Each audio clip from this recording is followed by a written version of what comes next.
À quelques mois des échéances électorales, on nage en pleine confusion à Tours, à droite et au centre droit. Le plus mal en point, c'est bien le nouveau centre 37, avec à sa tête la députée européenne Sophie Oconi. Récemment, elle a participé à l'appel de plusieurs personnalités du centre, dont Maurice Leroy, pour soutenir Nicolas Sarkozy au présidentiel et forcer Hervé Morin à renoncer à sa candidature. Une initiative plutôt incomprise en local, car on estime que celle qui défendait ardemment la candidature d'Hervé Morin jusqu'alors change rapidement d'avis. Ce fut le cas également du côté des législatives. D'abord intéressée par la première circonscription d'Indre-et-Loire, elle était ensuite pressentie sur la 3, puis à nouveau sur la 1, et enfin à nouveau sur la 3. Bref, au final, elle ne se sera présentée nulle part. Sur la première circonscription, la RES, l'Union des centres, aura finalement investi Christophe Boucher, l'ancien vice-président du Tour FC.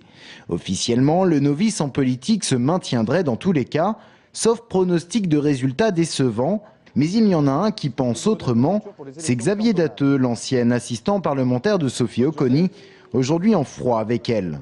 Lui pense qu'un accord sera signé entre l'UMP et les centres au profit d'une candidature unique de l'UMP sur la première circonscription.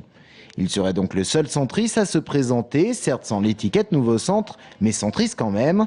Mais là aussi, ils sont nombreux à penser que l'ancien adversaire de Claude Roiron au cantonal ne se maintiendra pas.